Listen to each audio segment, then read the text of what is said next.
Pinner has always been your home? For as long as we've been married, yeah. So 26, 20, getting on 27 years. That's lived in Pinner. Quite some time. Yeah. And have you also worked here? No, I originally worked in the West End and then the City. But when I set up the firm, Essentially Financial, part of the principle was to be based in Pinner.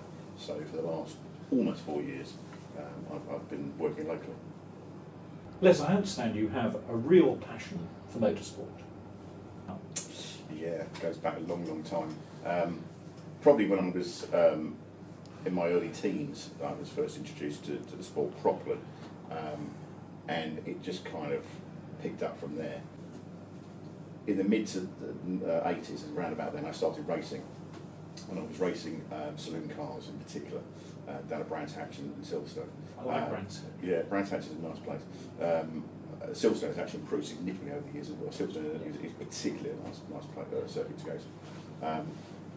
And that was great fun, but it was obviously very, very expensive and quite a commitment. And then I moved into karting, where we had our own cars and we had great fun doing that. But I had a bit of an off, and the off was quite dramatic. Not many people rolled their cart whilst being in a race with it at the time. Said to me, yeah, everybody's got their own level of bottle when it comes to racing. And it's absolutely true, because that kind of spooked me a bit. Yes. And just at that point, or not long after, my wife was pregnant with our first child, and that's when I sort of thought maybe it's time to sort of take a bit of a backseat and stop this sort of day. An opportunity arose last year where I was introduced to a guy who ran a kind of gentleman's karting club, and he said, "Do you fancy giving it a go?" And I thought, if I don't, I'll only regret it. If I do, well, at least I've done it, at least the once. So I did, and of course I'm now back in, and it's absolutely brilliant. I'm nowhere near as quick as some of these guys, because it's very competitive, but yes. I don't think Lewis Hamilton's got anything to worry about just yet. Not yet, no. How do you manage to fit in, work in the community, chairmanship of the Pinner and Northwood Business Club, plus keeping your business going, not to mention family life? Do you know, I don't actually find it that hard, David, because over the years, you learn how to deal with certain things, and you learn how to, let's say, run your calendar or your diary. You just learn to prioritise. At the end of the day, the forefront of what I do is working life, of course. But if you're not motivated by what goes on behind the scenes, working life becomes a bit irrelevant, really. So it's kind of a bit of a means to an end, if that makes sense. Yes. Family life. I'm sorry. There's another aspect as well. But when I started the business, being based locally, one of the principles that I'd set in my mind was to make sure there's a clear differentiator between work and home life. The racing, yes. That is a form of relaxation in its own right, because the world that I live in financial services is quite challenging, yes. Not least from the regulation perspective. So you need a bit of a release. You need something to get things out of your system. Like I said, I'm nowhere as I haven't got the speed or nowhere as quick as some of the guys I race against. You're not like Ayrton Senna. Nothing like my eyes at Ayrton Senna, but unfortunately. But the point I would make is the fact it doesn't matter, no. Because I'm having a blast getting out there, and I'm seeing all this guys, past me. But that is relaxing. That's relaxing. That's that. And sometimes one needs these things. Some people do skiing, some people sail, some people do whatever. For me, that's one of those aspects. And home life, as you asked the question, equally slots in.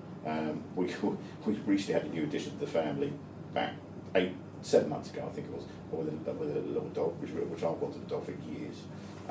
And he takes up a bit of a time because we go for regular walks, and so it's not difficult to get everything to work and balance quite nicely. Sounds like you've got it balanced. What about the business club? I know that you took over the chairmanship of that a little while ago. How about the initiative to put more back into the community from the club? Well, again, that's quite an easy thing to manage from a chairmanship perspective, I find. I've been involved in a number of organisations and networking things, if you want to classify them as that, for over some years. But this is quite a relaxed, straightforward one to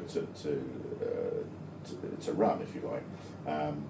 In terms of the principles about how the club works and about the community connections, it's quite a relaxed club, if we want to classify it as such. Where its three key core principles are to support the community, to give to charitable causes, and obviously to network in business terms. And in no particular greater importance than any of the other. So each of those three component parts have equal status, if you like. But we'd like to, because it's part of the ethos of the club, support various local events. A classic example is the Pinner Pantomime, which last year I think was the first time we actually became an official sponsor. I think it was. Yeah. And it's good. It's good that the business club plays a part of things like that, and is recognised for that in return, and that's because that's what it's for. That's what it's designed for. So we have quite a clear process in terms of how things should operate, but equally not to make it too regimented in how it runs, because otherwise it defeats the object of why it exists.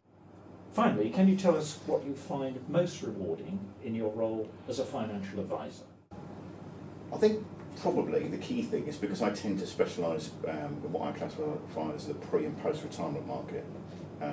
Post-retirement is an obvious one, but pre really could be anything up to 15 years before retirement, and the planning process to make sure all the bricks are in place is quite a lengthy timeline, if you like.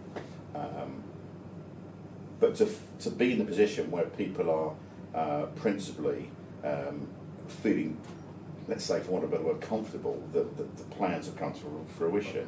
An example I always give to clients is, look, at the end of the day, I might not be where you are, but it's a bit like me being at the peak of a mountain and can see over the horizon and see what it looks like, and you're at the other side of it, looking up at me, thinking, blimey, I've got to get there, and my job is trying to pull you up on a rope to get you where I am and to be able to see what I can see. And the interesting thing is, generally, when people get there, they go, that wasn't difficult, was it?